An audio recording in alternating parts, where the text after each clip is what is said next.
నిర్గమాకాండం 25వ అధ్యాయం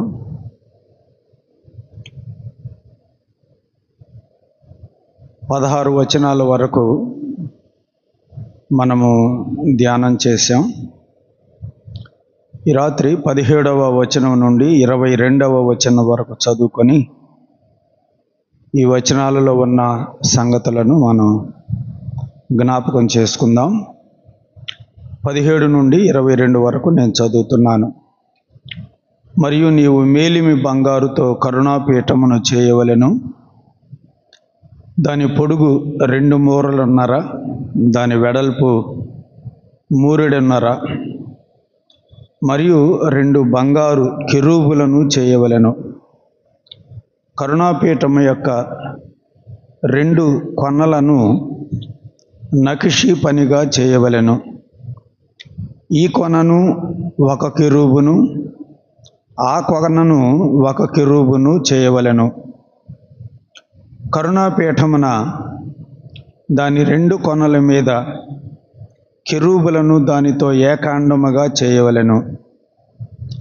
ఆ కెరూబులు పైకి విప్పిన రెక్కలు గలవై కరుణాపీఠమును తమ రెక్కలతో కప్పుచూ ఉండగా వాటి ముఖములు ఒండుంటికి ఎదురుగా ఉండవలెను. ఆ కెరూబుల ముఖములు కరుణాపీఠము తట్టు ఉండవలెను. నీవు ఆ కరుణాపీఠమును ఎత్తి ఆ మందసము మీద ఉంచవలెను. నేను నీకిచ్చు శాసనములను ఆ మందసములో ఉంచవలెను. అక్కడ నేను నిన్ను కలుసుకొని కరుణాపీఠము మీద నుండి శాసనముల గల మందసము మీద నుండి 2 కెరూబుల మధ్య నుండి నేను ఇశ్రాయేలీయుల నిమిత్తము మీకు ఆజ్ఞాపించు సమస్తమును నీకు తెలియచెప్పెదను. చదవబడిన లేఖన భాగాన్ని దేవుడే తన ఆత్మ ద్వారా దీవించున్నట్లు నేను కూడా మరొకసారి చిన్న ప్రార్థన చేస్తాను. ప్రార్థన చేద్దాం. పరిశుద్ధుడు అయిన మా ప్రియ తండ్రి, కరుణా సంపన్నుడు అయిన మా తండ్రి, మా దేవ, నీ కృపచేత ఈ రాత్రి వరకు మాకు క్షేమం ఇచ్చారు. స్తుతిస్తున్నాం నాయనా.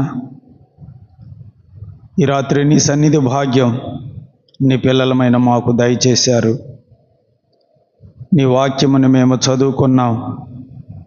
మాతో మాట్లాడమని మరి ఒకసారి నీ పాదాల దగ్గర ప్రార్థన చేస్తున్నాం. నిలిచిన నన్ను బలపరచండి. విను నీ పిల్లలకు క్షేమాభివృద్ధికరమైన మాటలు ఆత్మీయంగా బలపడడానికి, మీ నామమును ఘనపరచగలిగే జీవితాలు కలిగి ఉండటానికి అవసరమైన తలంపులు మీరు దయచేయండి. ఈ రాత్రి నీ సన్నిధిలో చేరి వచ్చిన మేమందరం నీ వాక్యము ద్వారా దీవించబడిన వారమై, ఆత్మ సంబంధమైన క్షేమాభివృద్ధిని పొందిన వారమై, నీ పరిశుద్ధాత్మ తాకిడి మేము అనుభవించగలిగిన వారమై తృప్తితో వెళ్ళడానికి సహాయపడండి. అపవాది కార్యములను లయపరచండి.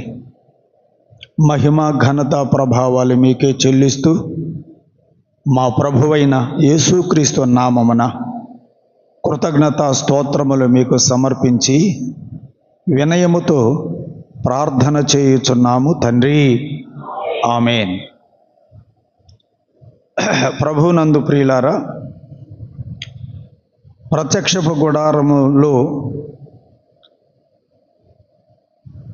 ఆ వస్తువులను ఎలా తయారు చేయాలి అనేటువంటి వివరణ సీనాయి కొండ మీద దేవుడు మోషేకి తెలియచేశాడు. నేను నీకు కనపరచు విధముగా మందిరము యొక్క రూపమును, దాని ఉపకరణముల యొక్క రూపమును నీవు నిర్మించాలి అని ఆ ప్రత్యక్షపు గుడారం యొక్క రూపం ఎలా ఉంటుందో కొండ మీద మోషేకి చూపించాడు.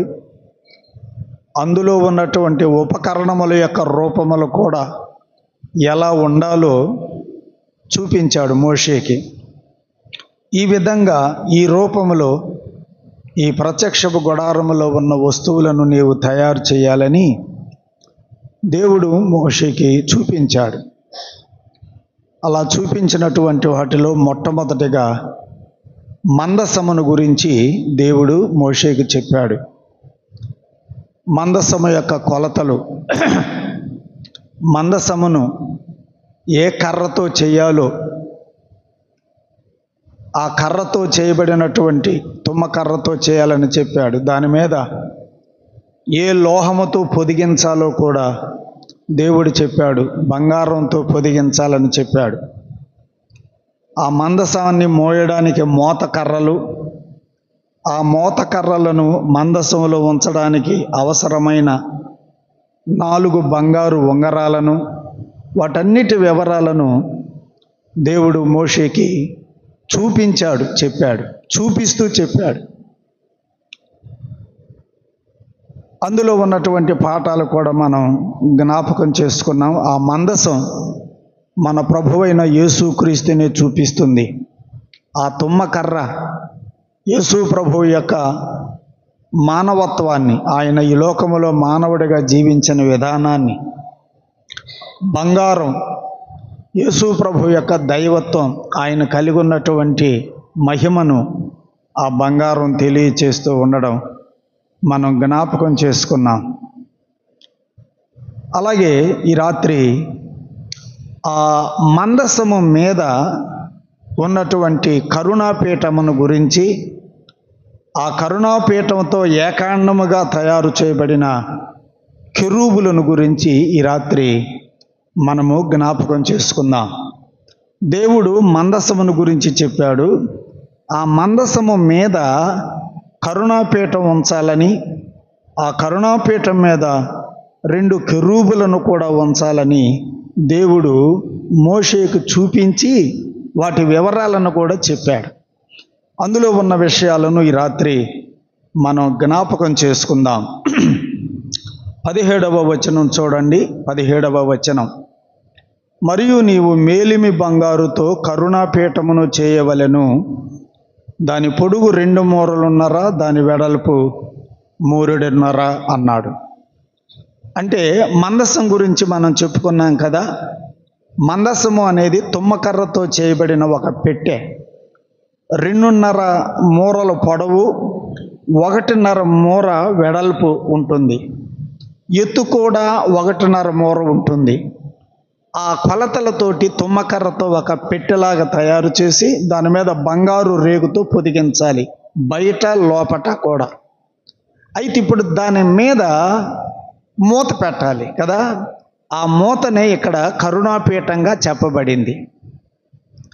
ఇక్కడ మూతని తుమ్మకర్రతో చేయమని చెప్పలేదు, అచ్చంగా మేలిమి బంగారంతో తయారు చేయాలని చెప్పాడు.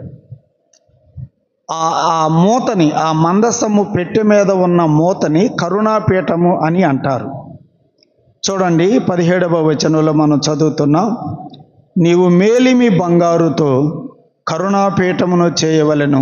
దాని పొడవు వెడల్పులు కూడా చెప్పాడు. మందసము యొక్క పొడవు ఎంత ఉంటుందో ఈ కరుణాపీఠం యొక్క పొడవు కూడా అంతే ఉంటుంది. మందసము యొక్క వెడల్పు ఎంత ఉంటుందో కరుణాపీఠం యొక్క వెడల్పు కూడా అంతే ఉంటుంది. సహజంగా అంతే కదా. పెట్టె పొడవు ఎంత ఉంటుందో పైన మూత పొడవు కూడా అంతే, పెట్టె వెడల్పు ఎంత ఉంటుందో మూత వెడల్పు కూడా అంతే ఉంటుంది. అలాగే ఇక్కడ కూడా మందసము యొక్క పొడవు, మందసము యొక్క వెడల్పు ఎలా ఉంటాయో అదే కొలతలతోటి కరుణాపీఠం కూడా తయారు చేయాలని చెప్పాడు. మేలిమి బంగారంతో తయారు చేయాలని చెప్పాడు. అలాగైతే ప్రియులారా, మందసము మన ప్రభువైన యేసుక్రీస్తుని సూచిస్తుందని మనం జ్ఞాపకం చేసుకున్నట్టుగానే ఈ కరుణాపీఠం కూడా, ఆ పైన ఉన్నటువంటి మూతగా చెప్పబడిన ఆ కరుణాపీఠం కూడా మన ప్రభువైనటువంటి యేసుక్రీస్తుని జ్ఞాపకం చేస్తుంది. ఆ పేరులోని మీకు అర్థం కావడం లేదా? కరుణాపీఠము కదా. దాని పేరేంటిది అన్నాడు? మెర్సీ సీట్, కరుణాపీఠం అంటే కరుణామయుడైనటువంటి యేసు ప్రభువే ఆ పేరులోనే కనపడుతున్నాడు మనకి. కరుణాపీఠం అంటే ఆయనలో ఉన్నటువంటి శ్రేష్టమైన గుణ లక్షణం కరుణ. మెర్సీ అంటే కరుణ కదా. ఆయనలో ఉన్నటువంటి కరుణ, ఆయనలో ఉన్నటువంటి కనికరం ఆ కరుణాపీఠము అనేది జ్ఞాపకం చేస్తుంది అని మనకి అర్థమైపోతుంది. అలాగైతే కరుణాపీఠం కరుణ కలిగినటువంటి యేసు ప్రభువుని, కరుణామయుడైనటువంటి యేసు ప్రభువుని ఆ కరుణాపీఠము సూచిస్తూ ఉన్నది. మన ప్రభు అయినటువంటి యేసుక్రీస్తు ఆయన కరుణ కలిగిన వాడు కదా. 103వ కీర్తనలో దావీదు కూడా దేవునిలో ఉన్నటువంటి ఆ కరుణను గురించి జ్ఞాపకం చేస్తాడు. కీర్తనలో 103వ కీర్తనలో 103వ కీర్తన 4వ వచనంలో మనం చదువుతాం. కరుణా కటాక్షములను కదా, కరుణా కటాక్షములను నీకు కిరీటముగా ఉంచుచున్నాడు. ఆయన యొక్క కరుణా కటాక్షములను మనకు కిరీటంగా ఇస్తున్నాడట. ఆయన కరుణా కటాక్ష. అలాగైతే మన ప్రభువైనటువంటి యేసుక్రీస్తు కరుణ కలిగినటువంటి వాడు. దినవృత్తాంతముల 2వ గ్రంథము 30వ అధ్యాయములో కూడా, దినవృత్తాంతములు 2వ గ్రంథం 30వ అధ్యాయములో కూడా హిజ్కియా దేవుని గురించి పలికిన మాట మనం చదువుదాం. 9వ వచనంలో, మీరు యెహోవా వైపు తిరిగిన ఎడల మీ సహోదరుల ఎడలను మీ పిల్లల ఎడలను చెర తీసుకుని పోయిన వారికి కనికరము పుట్టును, వారు ఈ దేశమునకు తిరిగి వస్తారు. మీ దేవుడైన యెహోవా కరుణా కటాక్షముల గలవాడు అనే మాట హిజ్కియా అంటున్నాడు యూదా ప్రజలతో, ఇశ్రాయేలీలతో. మీ దేవుడైన యెహోవా కరుణా కటాక్షములు గలవాడు కాబట్టి మీరు కనుక ఆయన తట్టు తిరిగితే ఆయన కూడా మీ తట్టు తిరుగుతాడు. ఆయనలో కరుణ ఉన్నది అనే సంగతిని ఇక్కడ జ్ఞాపకం చేస్తున్నాడు.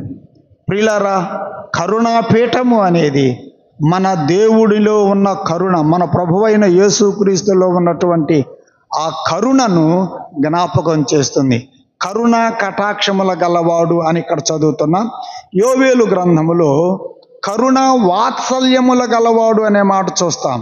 యోవేలు గ్రంథం 2వ అధ్యాయము 13వ వచనములో, యోవేలు గ్రంథం 2వ అధ్యాయం 13వ వచనం, మీ దేవుడైన యెహోవా కరుణ వాత్సల్యముల గలవాడు అనే మాట. ఆయన కరుణ కటాక్షము గలవాడు, కరుణ వాత్సల్యముల గలవాడు. అందుకనే దేవుడు మోషేతో చెబుతున్నాడు, ఆ మందసము మీద కరుణాపీఠమును తయారు చేయి. నేను కరుణ గలవాడను, నేను కరుణ కటాక్షములు గలవాడను, కరుణ వాత్సల్యములు గలవాడను. ప్రియులారా, ఆ కరుణాపీఠము అనేది మన ప్రభువైన యేసుక్రీస్తులో ఉన్నటువంటి కరుణను జ్ఞాపకం చేస్తూ ఉన్నది. ఆయన ఎంత కరుణ గలవాడు కాబట్టే కదా దైవోగ్రతకు పాత్రులమైనటువంటి మనలను, మన మీద ఆయన ఉగ్రతను కుమ్మరించకుండా ఆయన ప్రేమను మన మీద కుమ్మరించాడు. ఈ మాటనే ఎఫెసీ పత్రికలో పౌలు రాస్తాడు. 2వ అధ్యాయం, ఎఫెసీ పత్రిక 2వ అధ్యాయం చూడండి, 4వ వచనం మనం చదువుకుందాం. దేవుడు వాస్తవంగా మన జీవితాలను చూచినప్పుడు, మన పాపాలను బట్టి, అపరాధాలను బట్టి మనం చచ్చి వాయుమండల సంబంధి అయిన అధిపతిని అనుసరించి మనం నడుస్తుంటే ఆయన ఉగ్రత మన మీద చూపించాలి అంటాడు. 2వ అధ్యాయం మొదటి 3 వచనాలలో. నేను ఆ మాటలు ఇప్పుడు చదవడం లేదు. 3వ వచనం చివరన చూడండి. కడమవారి వలనే స్వభావ సిద్ధముగా దైవోగ్రతకు పాత్రులమై ఉంటిమి. మనందరము కూడా దేవుని యొక్క ఉగ్రతకు పాత్రులము. మనం అటువంటి జీవితాలు మనం కలిగిన వారం. అయితే దేవుడు అంటాడు 4వ వచనములు, అయినను దేవుడు కరుణా సంపన్నుడై ఉండి, అది ఆయన కరుణా కటాక్షము గలవాడు, కరుణా వాత్సల్యములు గలవాడు, కరుణా సంపన్నుడు. అందుకని మన మీద ఏం చూపించలేదు ఆయన? ఉగ్రత చూపించలేదు. ఆయనలో గనక కరుణ లేకపోతే ఎప్పుడో మన మీద ఉగ్రత ఆయన కుమ్మరించి మనల్ని పాతాళానికి పంపించి ఉండేవాడు.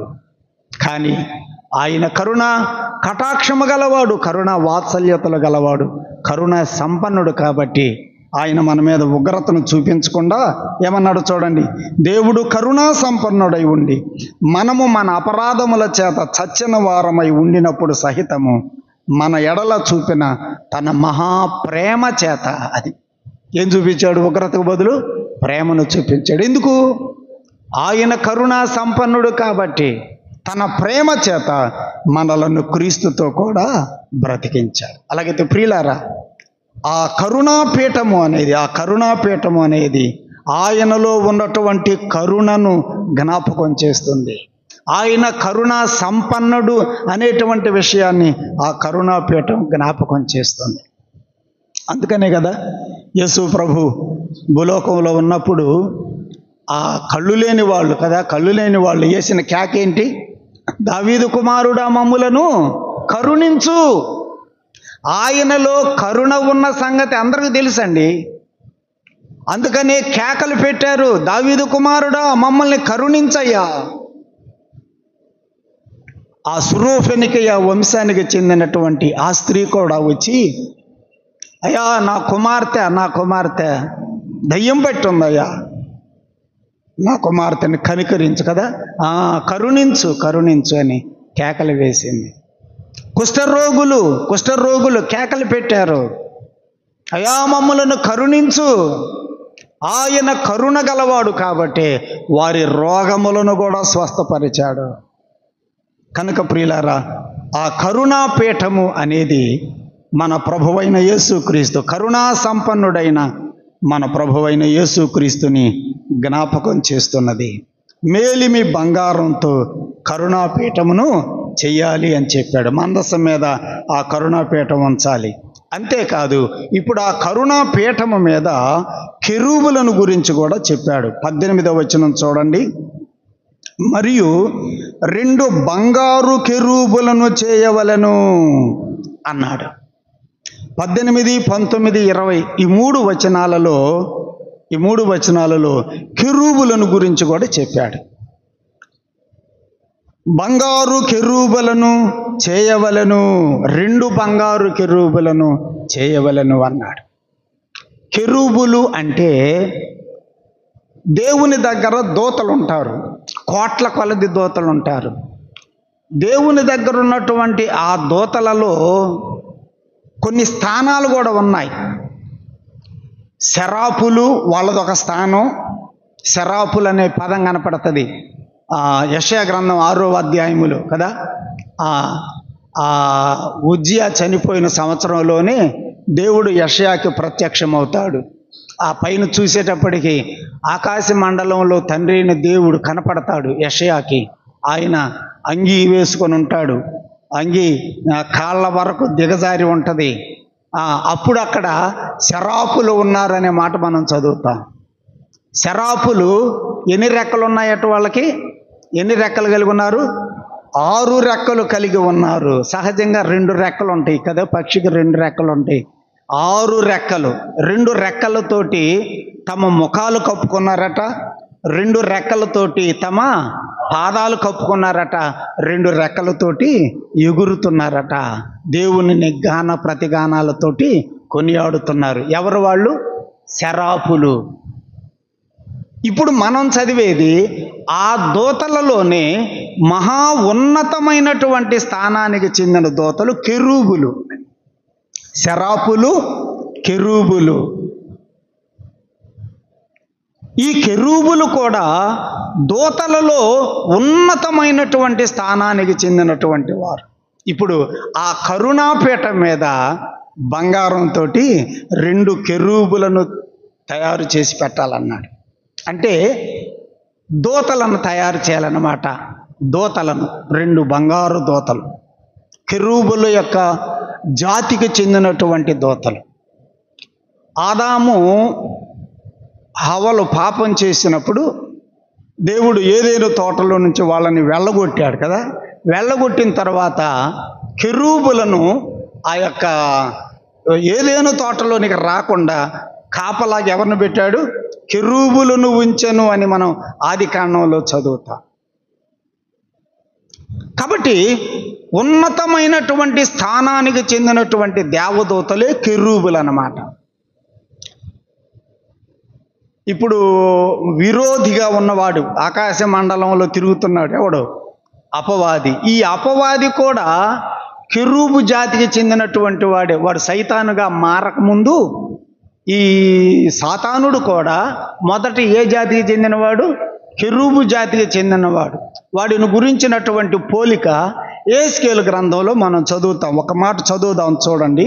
యేస్కేలు గ్రంథం 28వ అధ్యాయంలో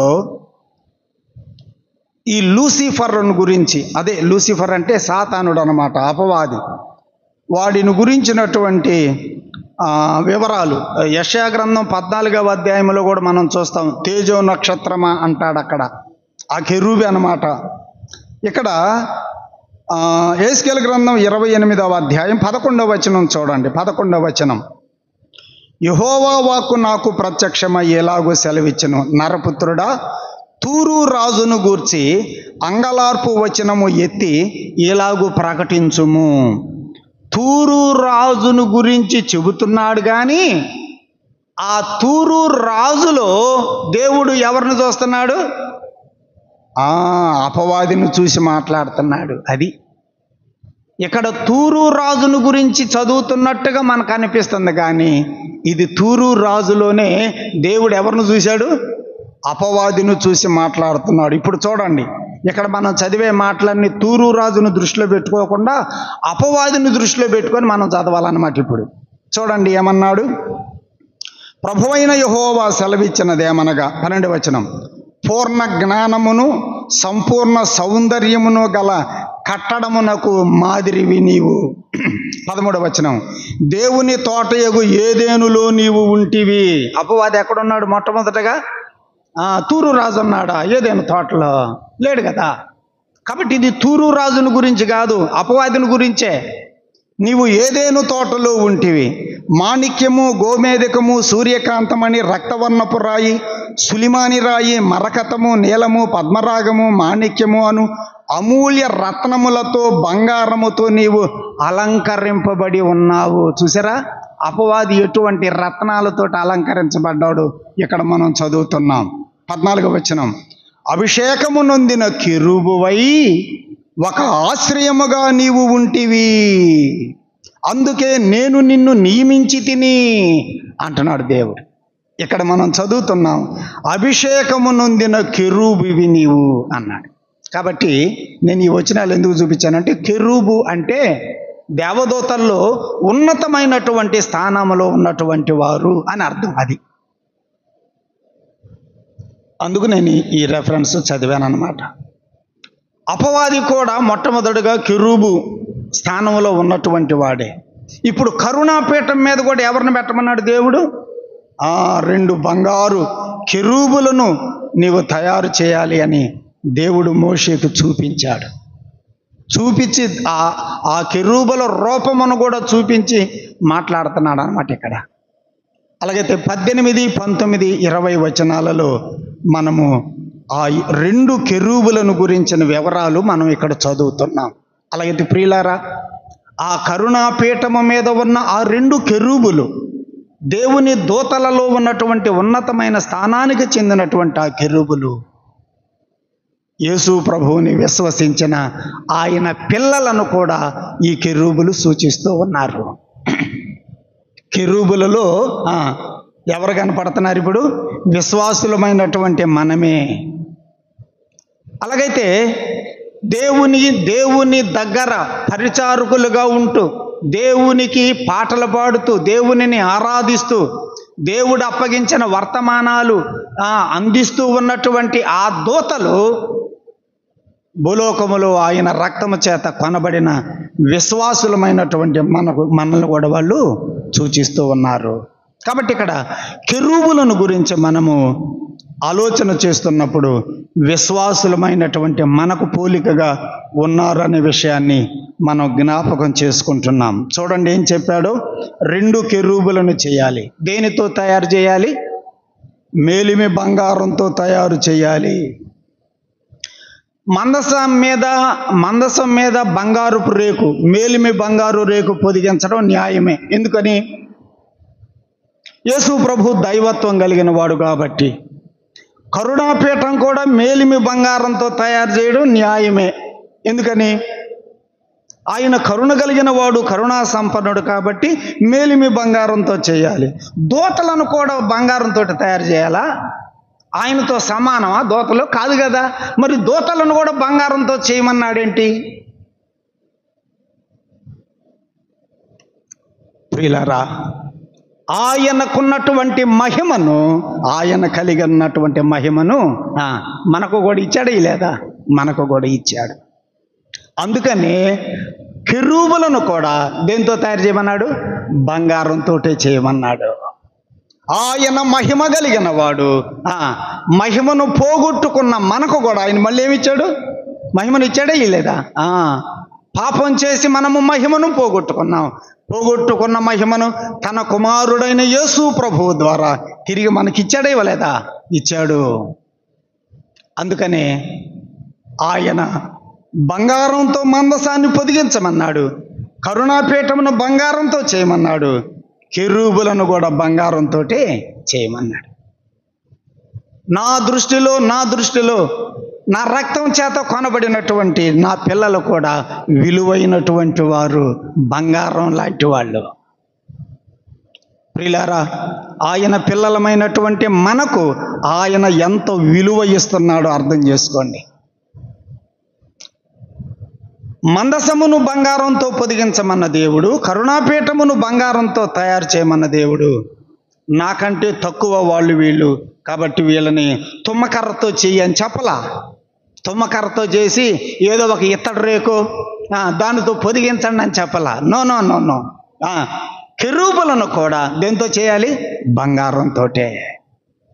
ఆయన దృష్టిలో ఆయన పిల్లలమైనటువంటి మనము కూడా విలువైనటువంటి వారం అనే విషయాన్ని మనం గుర్తుపెట్టుకోవాలి.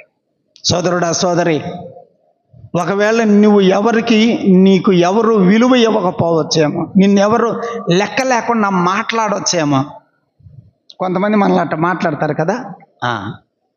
కానీ దేవుని దృష్టిలో మనం ఎవరని చెప్పండి? దేవుని దృష్టిలో మనము విలువైనటువంటి వారం. మనం ఆయన దృష్టిలో బంగారంతో సమానం. విలాప వాక్యముల గ్రంథం చూడండి, 4వ అధ్యాయం. విలాప వాక్యముల గ్రంథంలో ఇశ్రాయేలీలను గురించి ఇర్మియా మాట్లాడుతూ, విలాప వాక్యముల గ్రంథం రాసింది ఇర్మియా కదా. ఆ ఇశ్రాయేలీలను గురించి ఇర్మియా మాట్లాడుతూ ఏమన్నాడో చూడండి. 4వ అధ్యాయం 1వ వచనం. 4వ అధ్యాయం 1వ వచనం. బంగారము ఎట్లు మందగిలినది? క్వశ్చన్ మార్క్ పెట్టాడు అక్కడ. బంగారము ఎట్లు మందగిలినది, మేలిమి బంగారము ఎట్లు మార్చబడినది.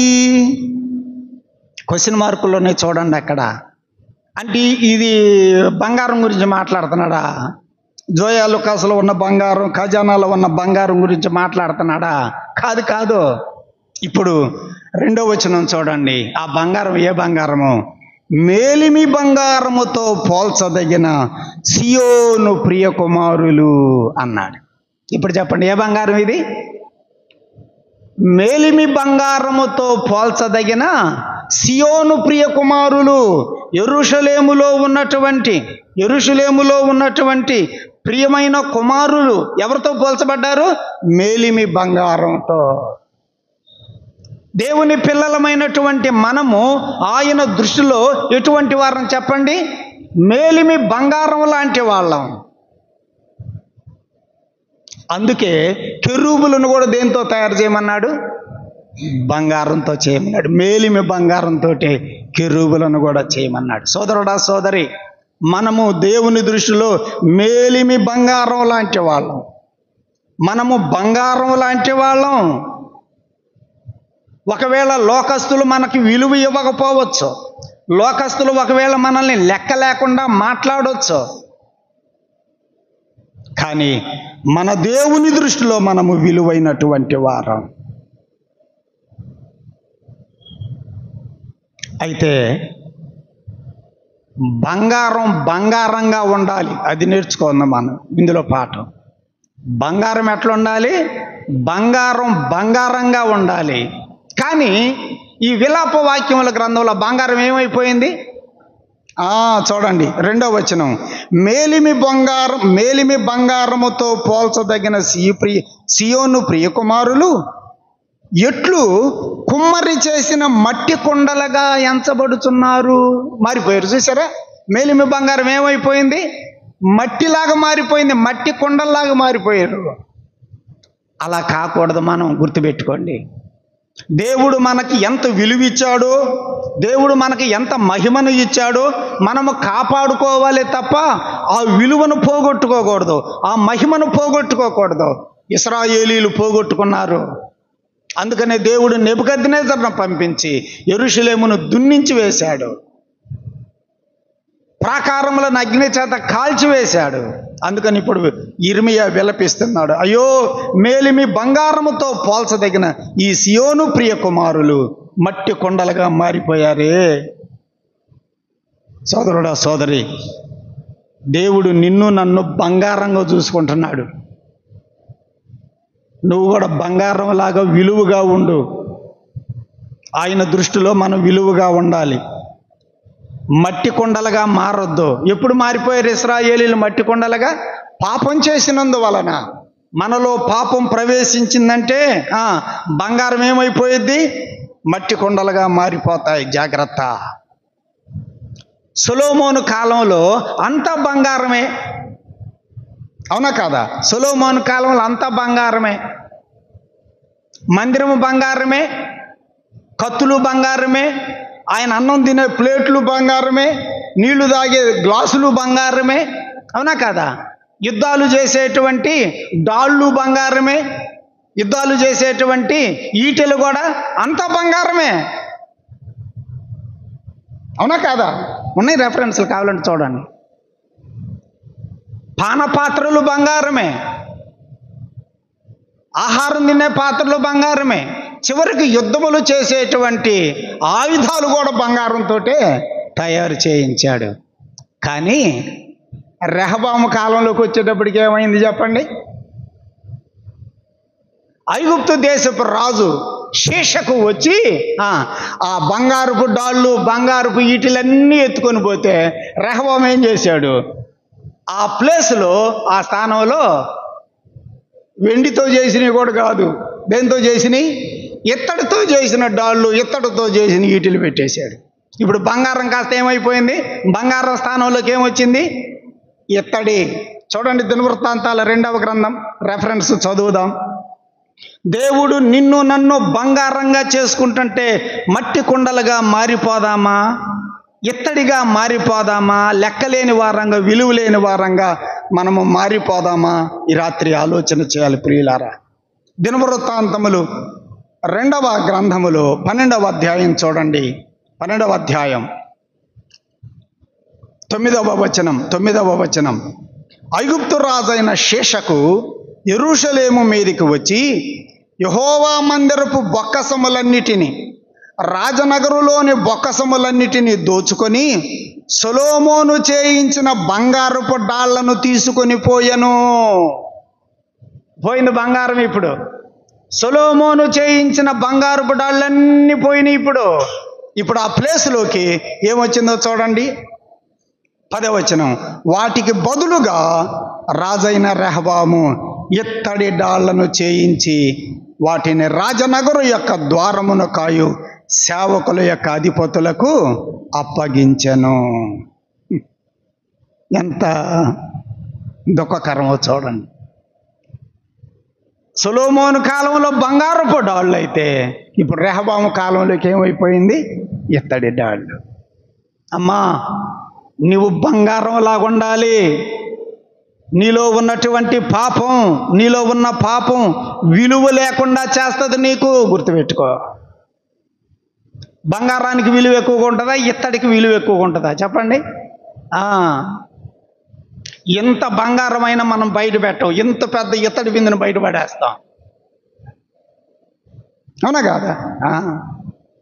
ఎంత పెద్ద ఇత్తడి బిందును బయట పడేస్తాం, కానీ ఎంత బంగారపు కమ్మిని మనం బయట పెట్టము.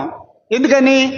ఎంత బంగారమైనా దానికి విలువ ఎక్కువ, ఇంత పెద్ద ఇత్తడైనా పెద్ద విలువ ఉండదు. విలువలేని దానవుగా మారొద్దు అయ్యా, విలువలేని వాడవుగా మారొద్దు.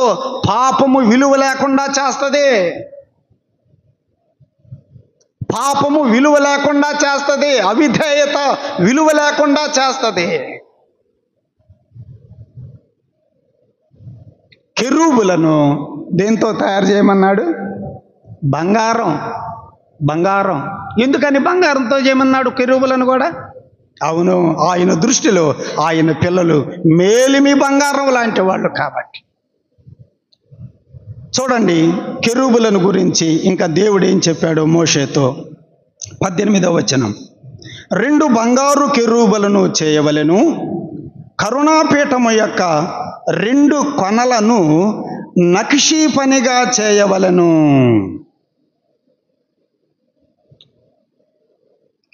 కరుణాపీఠం అంటే చెప్పుకున్నాం కదా, మందసము అనే ఆ పెట్టె మీద మూత కరుణాపీఠం. ఈ కరుణాపీఠము మీద 2 కెరూబులను చేయమన్నాడు. ఈ 2 కెరూబులను ఈ కరుణాపీఠము యొక్క ఈ కొన మీద ఆ కెరూబులను ఉంచేటప్పుడు నక్షీ పనిగా చేయమని చెప్పాడు. నక్షీ పనిగా చేయమన్నాడు. ఆ పదం మనం దీపవృక్షం తయారు చేసేటప్పుడు కూడా ఆ పదం మనం చూస్తాం. 36వ వచనం చూడండి ఒక్కసారి, ఇదే అధ్యాయం 36వ వచనం. వాటి మొగ్గలు వాటి కొమ్మలు దానితో ఏకాండమగును, అదంతా మేలిమి బంగారంతో చేయబడిన ఏకాండమైన నక్షీ పనిగా ఉండవలెను. నక్షీ పని అంటే బంగారాన్ని ఉంటాయి కదా, బంగారపు బిస్కెట్లు అంటారు కదా, వాటిని ఏం చేస్తారంటే నిప్పుల్లో వేసి మూసలో వేసి బాగా కరగబెట్టి మంచి వేడి మీద కరగబెడతారు. మన పొయ్యి మీదకి పెట్టేటట్టు కదా, చాలా వేడి. ఆ కరిగించిన తర్వాత దాన్ని ఒక గిన్నెలో పోస్తారు.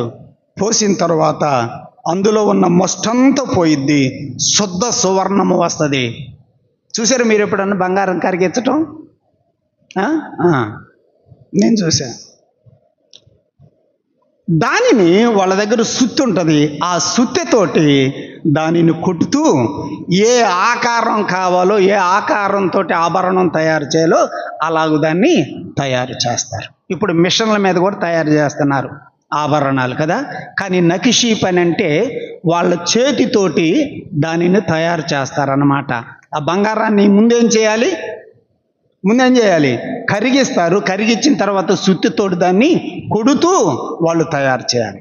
దేవుడు ఆ కెరూబులను ఎలా తయారు చేయమని చెప్పాడు? నక్షీ పనిగా చేయాలి. మోషే మిషన్ మీద ఈజీగా ఉంటుంది, నైస్గా ఉంటుందని మిషన్ మీద తయారు చేపిస్తావేమో అంటే అప్పట్లో మిషన్లు లేవులే, నేను ఊరకంటున్నా. నక్షీ పనిగా చేయాలి అని చెప్పాడు. నిప్పులో కరిగించాలి, సుత్తి తీసుకొని కొట్టాలి, కెరూబులను తయారు చేయాలి కరుణాపీఠం యొక్క ఈ కొన మీద ఆ కొన మీద అని చెప్పాడు. అలాగైతే కెరూబులు తయారు కావడానికి ముందు అగ్నిలో అవేమవ్వాలి? ఆ బంగారం కరగాలి, కాల్చబడాలి. తరువాత సుత్తెతో కొట్టబడితేనే తల మెరుస్తున్న కెరూబులు తయారవుతాయి. విశ్వాసి నిన్ను నన్ను కూడా ప్రభు ఏం చేస్తాడు? కొలిమిలో వేసి కాలుస్తాడు, మూసలో పోసి కింద నిప్పు పెడతాడు. బాగా కరిగిన తర్వాత వదిలిపెట్టాడు, అప్పుడు కూడా వదిలిపెట్టాడు. మళ్ళీ సుత్తి తీసుకొని కొడతా ఉంటాడు. ఎప్పుడు దాకా కొడతా ఉంటాడు? ఒక మంచి ఆకారం వచ్చేదాకా, కెరూబులాగా తయారయ్యేదాకా సుత్తి తీసుకొని కొడతానే ఉంటాడు. నిన్ను ఎప్పుడైనా కొట్టాడా? కొట్టలేదు అసలు నిన్ను ఇంతవరకు. కరిగిచ్చాడా? నిప్పులో వేసి కాల్చాడా? నిన్ను కాల్చలేదా? నిన్ను కాల్చకపోతే, కొట్టకపోతే నువ్వు అసలు విశ్వాసివే కాదు, బంగారానివే కాదు. అట్టయితే నువ్వు మేలిమ బంగారం అయితే నిన్నేం చేస్తాడు? ముందు మోసలో పోసి కింద నిప్పు పెడతాడు, మంట పెడతాడు. సుత్తి తీసుకొని బాగా నిన్ను నలగగొడతాడు. అప్పుడే మంచి ఆభరణం తయారయ్యేది. ఊరకొస్తుంది అనుకుంటున్నారా మెల్ల వేసుకుని తిరగటానికి? నిప్పులేసి కాల్చకపోతే, సుత్తి తీసుకొని కొట్టకపోతే ఆభరణం తయారవదు.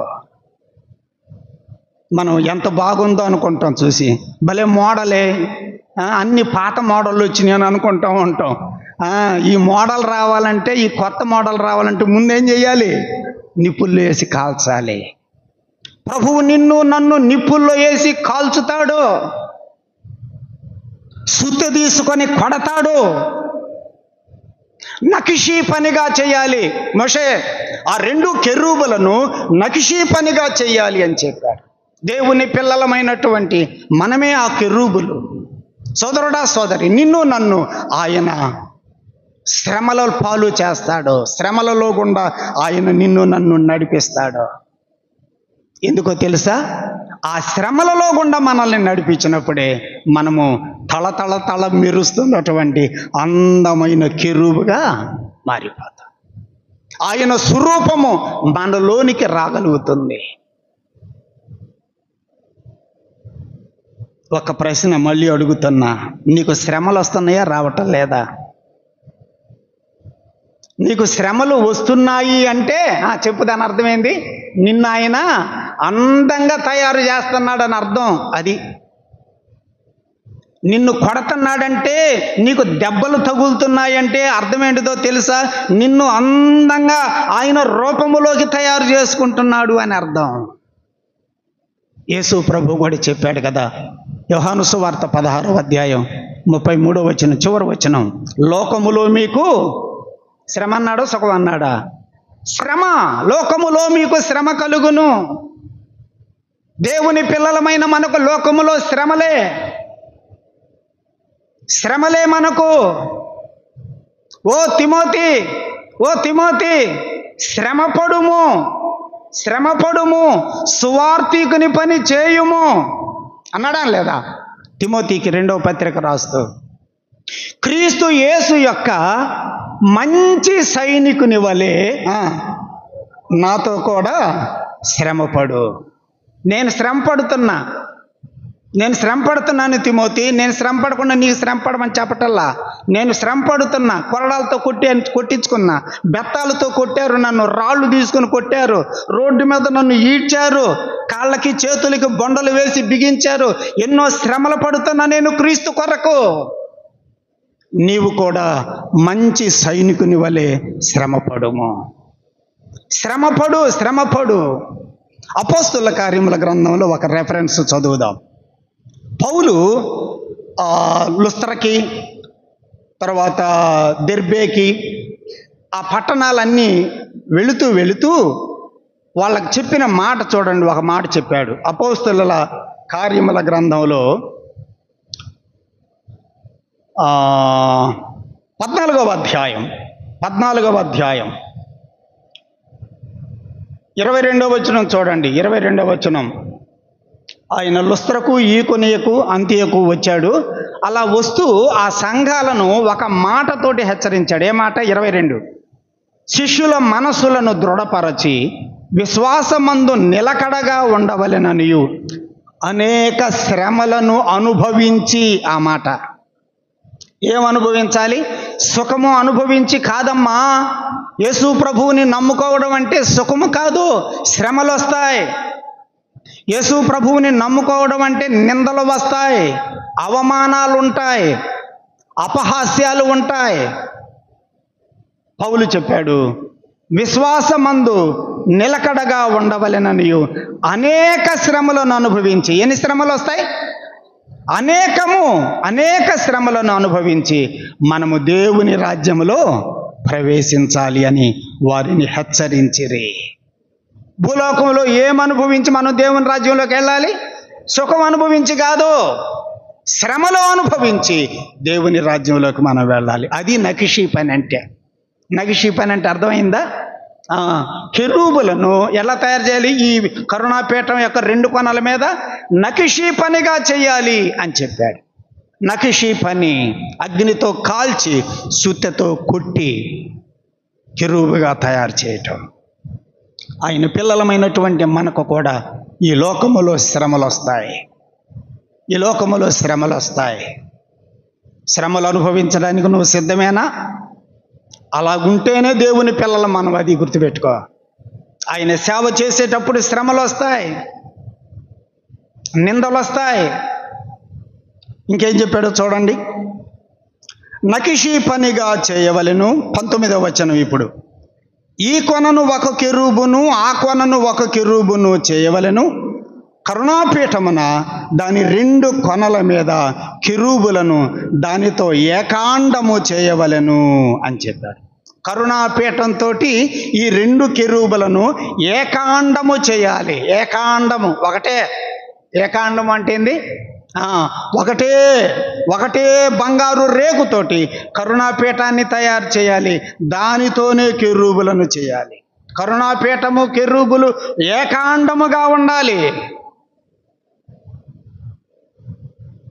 కరుణాపీఠము యేసు ప్రభువై ఉండగా, కెరూబులు విశ్వాసులమైన మనమై ఉండగా, యేసు ప్రభువుతో మనం ఎలా ఉండాలి? ఏకాండం. యేసు ప్రభువుని పోలిన జీవితం, అది ఏకాండం అంటే. ఏకాండం అంటే అది. కరుణాపీఠంతో ఈ 2 కెరూబులు ఎలా ఉండాలన్నాడు? ఏకాండముగా ఉండవలెను.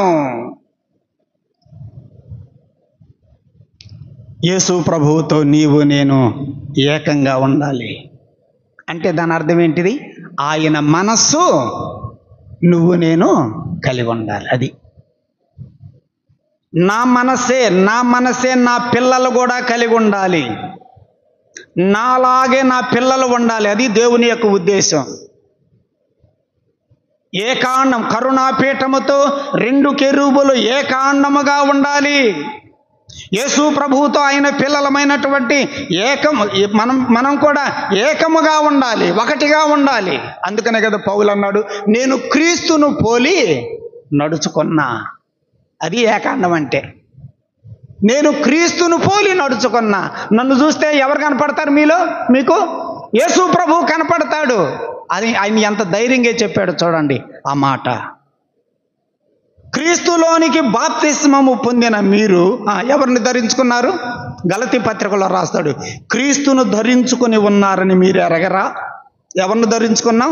క్రీస్తుని ధరించుకున్నాం. కాబట్టి మనలో ఎవరు కనపడాలి? క్రీస్తుని ధరించుకుంటే క్రీస్తే కనపడతాడు. క్రీస్తే కనపడాలి. అయితే మనలో క్రీస్తు కనపడుతున్నాడా?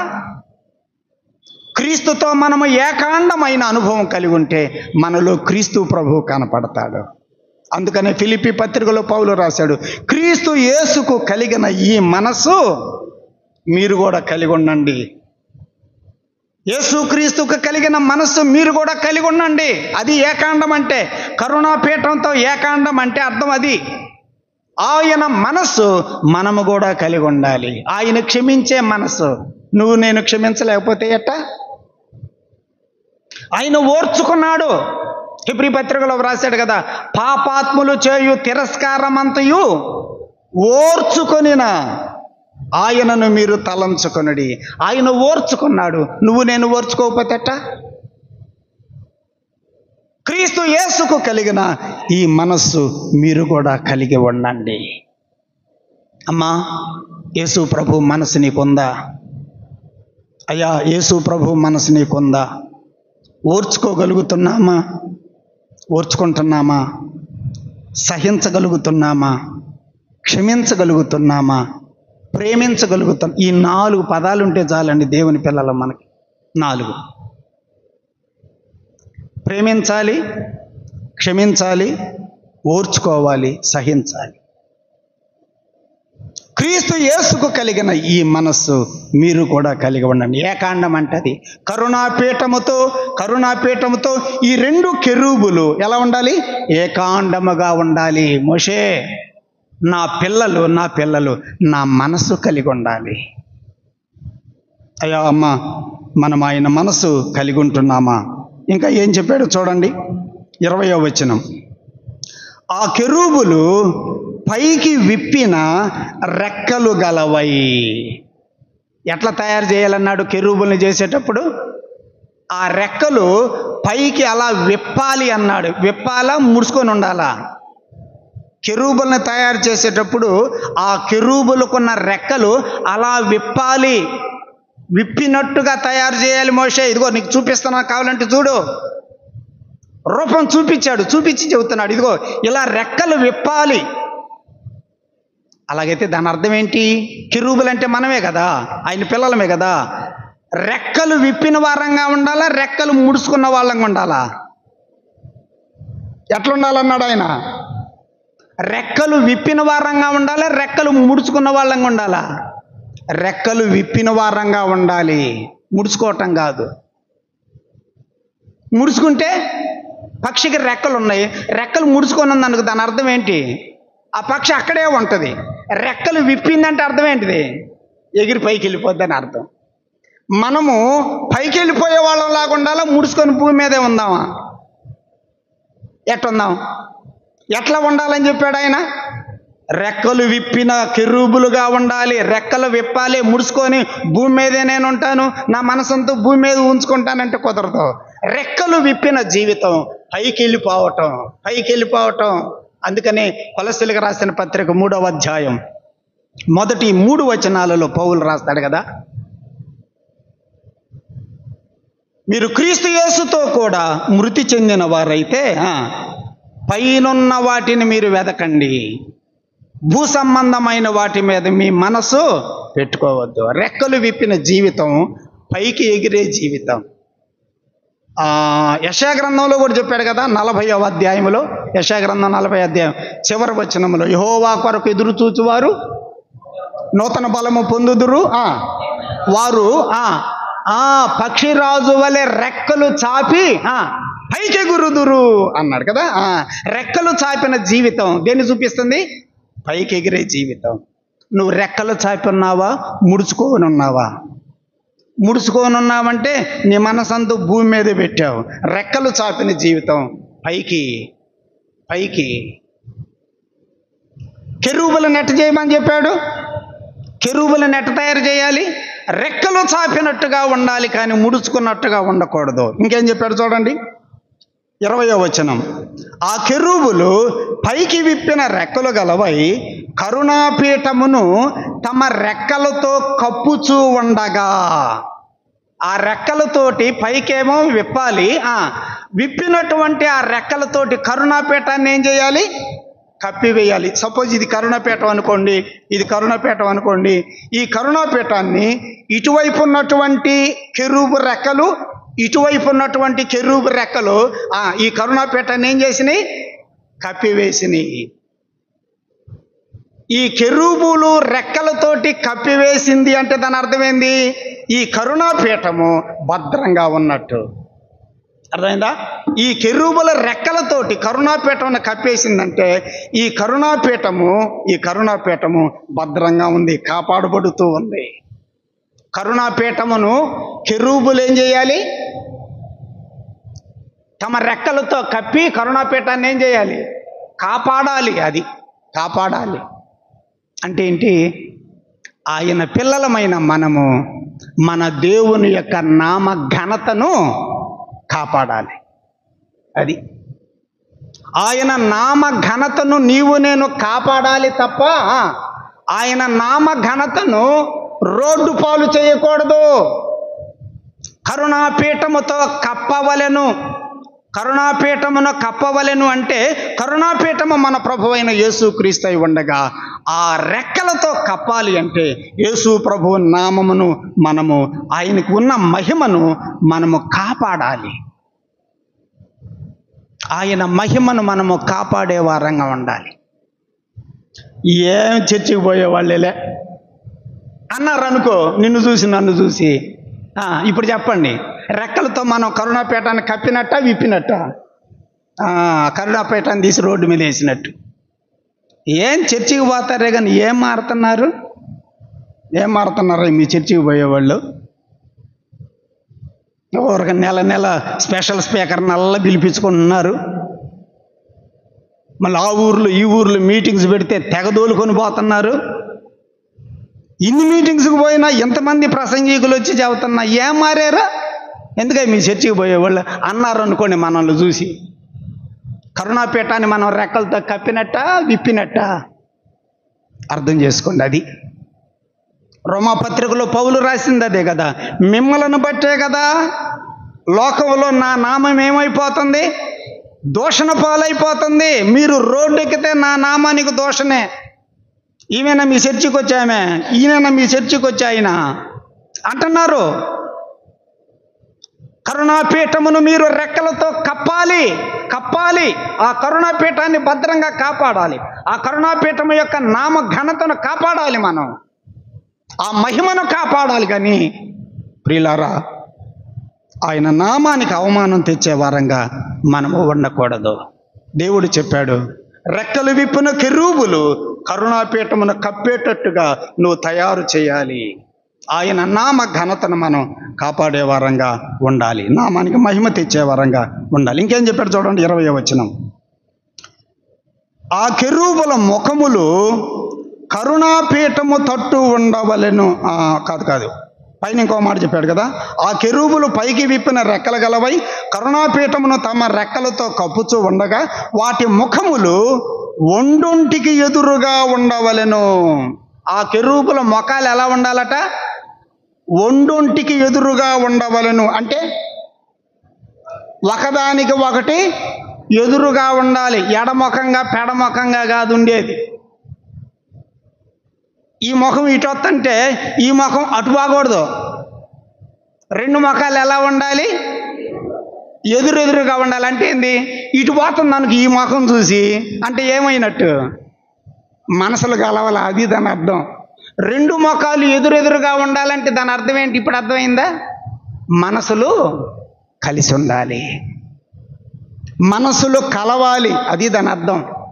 ఈ కెరూబు ముఖము ఈ కెరూబు ముఖములు ఒండొంటికి ఎదురుగా ఉండాలి అంటే దాని అర్థం మనసులు కలిస్తేనే ఎదురుగా ఉండగలం. లేకపోతే ఎదురు వస్తుంటే ఇటు నుంచి వెళ్ళిపోతాం. దాని అర్థం అది. మనసులు కలిసిన వారంగా ఉండాలి. మనసులు కలుపుకుందాం. రోమాపత్రికలో పౌలు రాశాడు, ఒకనితో ఒకడు మనస్సు కలిగి ఉండు. 12వ అధ్యాయంలో రెఫరెన్స్ మీరు ఎత్తుకొని, అధ్యాయం చెప్పాను, ఎత్తుక్కోండి మీరు. ఒకరితో ఒకడు మనసులు కలిపి ఉండండి. మనసులు కలపాలి. మనం చెప్పుకున్నాను కదా, ఏక మనస్సు. ఆది సంఘంలో వాళ్ళు ఎలా ఉన్నారు? ఏక మనస్సు. ఇప్పుడు ఒక ఇంటిలో ఎన్ని మనసులు? ఎంతమంది ఉంటే అన్ని మనసులు అయిపోతున్నాయి. సంఘంలో ఎంతమంది ఉంటే అన్ని మనసులు అయిపోతున్నాయి. ఏక మనసు లేదు. సోదరుడా సోదరి, దేవుడు కోరుతున్నాడు, ఈ రెండు కెరూబులు ముఖములు ఒండొంటికి ఎదురుగా ఉండాలి. ఏక మనసు కలిగి ఉండాలి. నా పిల్లలు ఏక మనసు కలిగి ఉండాలి. నా నామమును కలిగిన కుటుంబం ఏక మనసు కలిగి ఉండాలి. ఒకరితో ఒకరు మనసులు కలుపుకోండి. ఇంకేం చెప్పాడు చూడండి, ఇంకేం చెప్పాడు? వాటి ముఖములు ఒండొంటికి ఎదురుగా ఉండవలెను. ఆ కెరూబుల ముఖములు కరుణాపీఠము తట్టు ఉండవలెను అన్నాడు. ఈ కొన మీద ఒక కెరూబు, ఈ కొన మీద ఒక కెరూబు, ముఖాలు ఎదురుగా ఉన్నాయి. ఇప్పుడు వాటి రెక్కలేమో కరుణాపీఠాన్ని అలా కప్పేశాయి. ఈ కెరూబు ముఖము ఈ కెరూబు ముఖము ఇప్పుడు ఎటు చూడాలన్నాడు? కరుణాపీఠము తట్టు ఉండవలెను. అంటే ఈ కెరూబు చూపు ఈ కెరూబు చూపు ఎటు చూస్తున్నట్టు? కరుణాపీఠాన్ని చూస్తున్నట్టు. నీ చూపెట్టు ఉంది, కరుణాపీఠం తట్టే ఉందా నీ చూపు కూడా? కెరూబుల చూపులు కరుణాపీఠము మీద ఉండాలి, యేసు ప్రభు మీద ఉండాలి. అమ్మా, నీ చూపు ఎటువైపు ఉంది? ఎటు చూస్తున్నావు? లోకం తట్టు చూస్తున్నావా? యేసు ప్రభు తట్టు చూస్తున్నావా? మన చూపు ప్రభు వైపు ఉంచుకోవడం ఎంతైనా దీవెనకరం. ఇంత గొప్ప సాక్షి సమూహము కదా, హెబ్రీ పత్రిక 12వ అధ్యాయం 1వ వచనంలో, ఇంత గొప్ప సాక్షి సమూహము మనలను మేఘములాగా ఆవరించి ఉన్నందున సులువుగా చిక్కులు పెట్టు పాపమును విడిచిపెట్టి విశ్వాసమునకు కర్తయు దానిని కొనసాగించువాడైన యేసు వైపు చూస్తూ ఉండు. ఎటు చూస్తున్నావు నువ్వు? యేసు వైపే చూడు, యేసు వైపే చూడు. యేసు వైపు చూసినంతసేపు చక్కగా నడిచాడు కదా. యేసు వైపు చూచినంతసేపు చక్కగా నీళ్ల మీద నడిచాడు. ఒక్కసారి గాలిని చూచాడు, మునిగిపోయాడు. అమ్మా, నువ్వు ఎటు చూస్తున్నావు? ప్రభు తట్టు చూడు. శ్రమలా అయినా పర్వాలేదు, ప్రభు తట్టు చూడు, అన్నీ ఆయనే చూసుకుంటాడు. సమస్యలా, ఇబ్బందులా, కన్నీళ్ళ, యేసు వైపు చూడు. కెరూబుల యొక్క ముఖములు ఎటు చూడాలట? కరుణాపీఠము తట్టు ఉండవలను. దేవుడు ఎంత గొప్పగా చెప్పాడు చూడండి తయారు చేసే విధానం. ఇంక అందులో మోషే ఇంకేం కలపటానికి లేదు, అంతే. రెక్కలు విప్పాలి, కరుణాపీఠమున కప్పాలి. ఈ రెండు కెరూబులు ముఖాలు ఒకదానికి ఒకటి ఎదురుగా ఉండాలి. వాటి చూపులు కరుణాపీఠము తట్టు ఉండాలి. ప్రియులారా, ఆ కెరూబులు మనమే. దేవుని పిల్లలమైనటువంటి మనం రెక్కలు చాపిన జీవితం కలిగి మన దేవుని యొక్క మహిమను కాపాడుతూ ఆయన నామానికి అవమానం తేకుండా, అది కప్పటం అంటే. శ్రమలు పడదాం, నకిషీ పని అంటే శ్రమలు, నిందలు పడదాం, అవమానాలు పడదాం, పర్వాలేదు. రాబోవు మహిమ ఎదుట ఇప్పటి కాలపు శ్రమలు ఎన్నదగినవి కావు అని వాక్యంలో మనం చదువుతున్నాం. ఏక మనస్సు కలిగి, ఐక్యత కలిగి, మన చూపంతో ప్రభువు మీద పెట్టి మనము ముందుకు సాగిపోయే వారంగా ఉండాలని దేవుడి కెరూబుల్లో మనకి చూపిస్తున్నాడు. 21వ వచనం చదువుదాం. నేను నీకిచ్చు శాసనములను ఆ మందసములో ఉంచాలి. అక్కడ నేను నిన్ను కలుసుకొని కరుణాపీఠము మీద నుండి శాసనముల గల మందసము మీద ఉండు 2 కెరూబుల మధ్య నుండి, ఎక్కడి నుంచట? కరుణాపీఠము మీద నుండి 2 కెరూబుల మధ్య నుండి. అమ్మ వినాలి మాట. కరుణాపీఠము మీద నుండి 2 కెరూబుల మధ్య నుండి నేను ఇశ్రాయేలీల నిమిత్తము మీకు ఆజ్ఞాపించు సమస్తము తెలియచేస్తా. ఎక్కడి నుంచి? కరుణాపీఠము మీద నుండి 2 కెరూబుల మధ్య నుండి సమస్తము నేను మీకు తెలియచేస్తా. ఎక్కడ నుండి? కరుణాపీఠము మీద నుండి అన్నీ మీకు నేను తెలియచేస్తా. 2 కెరూబుల మధ్య నుండి నేను మీకు తెలియచేస్తా. ఆ కెరూబులే మనమే, సంఘమే, దేవుని పిల్లలు మనమే. మన మధ్యలో ఎవరున్నారు? కెరూబుల మధ్య నేను ఉండి నేను మీకు సమస్తము తెలియచేస్తా అన్నాడు. కెరూబులు అంటే మనమే. మన మధ్యలో ఆయన ఉన్నాడు. 2 3 ఎక్కడ నా నామమును కూడి ఉంటారో వారి మధ్య నేను ఉంటాను అన్నాడు. మన మధ్యలో ఆయన ఉంటాడు. మన మధ్యలో ఆయన ఉండి ఏం చేస్తాడట? చెప్పాడు అక్కడే. ఇశ్రాయేలీల నిమిత్తము మీకు ఆజ్ఞాపించు సమస్తము నేను మీకు తెలియచేస్తా. ఆయన మన మధ్యలో ఉంటాడు. మనం ఏమి చేయాలో, ఎలా బ్రతకాలో, ఏం చేయాలో, ఏం చేయకూడదో సమస్తమును ఆయన మనకి తెలియచేస్తాడు. ఎక్కడుండి? కరుణాపీఠము మీద నుండి 2 కెరూబుల మధ్య నుండి. అందుకని హిజ్కియా కూడా దేవుని సన్నిధిలో ప్రార్థన చేసేటప్పుడు భక్తులు ఏమైనా ప్రార్థన చేస్తాడు? కెరూబుల మధ్య ఆసీనుడు అయి ఉన్నా కదా, దేవా యెహోవా అని ప్రార్థన చేశాడు. కెరూబుల మధ్య నివసించు దేవా యెహోవా. ఆయన కెరూబుల మధ్య ఉండేవాడు, దేవుని పిల్లల మధ్య ఉండేవాడు. మన మధ్యలో ఆయన ఉంటున్నాడనే సంగతి గుర్తుపెట్టుకుందాం. ఆయన మన మధ్య ఉంటాడు. మనం గనక పాపం చేస్తే ఆయన బయటికి వెళ్ళిపోతాడు కదా, అది కూడా ఉంది. లవొదికయ సంఘంలో బయట ఉన్నాడా, లోపల ఉన్నాడా? బయటికి వెళ్ళిపోయాడు ఆయన. కాబట్టి ఆయన మన మధ్య ఉండేటట్లుగా యోగ్యమైన జీవితం కలిగి మనం ప్రభు కొరకు బ్రతుకుదాం. దేవుడు ఈ తలంపులను దీవించునుగాక. ప్రియులారా, కొండ మీద దేవుడు మందసాన్ని చూపించాడు. మందసం మీద ఉన్న కరుణాపీఠం చూపించాడు. కరుణాపీఠం మీద ఉన్న కెరూబులను చూపించాడు. ఆ మందసం మీద, కరుణాపీఠం మీద, ఆ కెరూబుల మధ్య ఉండి నేను మీకు ఏమి చేయాలో నేను ఆజ్ఞాపిస్తానని దేవుడు వాళ్ళకి తెలియచేశాడు. ప్రత్యక్షపు గుడారములో అతి పరిశుద్ధ స్థలములో ఉన్నది మందసం. తర్వాత ఇంకా బల్ల గురించి, దీపవృక్షాన్ని గురించి కూడా దేవుడు చెప్పాడు. ఆ విషయాలు మనం తర్వాత జ్ఞాపకం చేసుకుందాం. దేవుడు ఈ తలంపులను దీవించును గాక. ప్రార్థన చేద్దాం. రాజన్న వచ్చి ప్రార్థన చేసి కూడిక ముగింపు చేస్తాడు.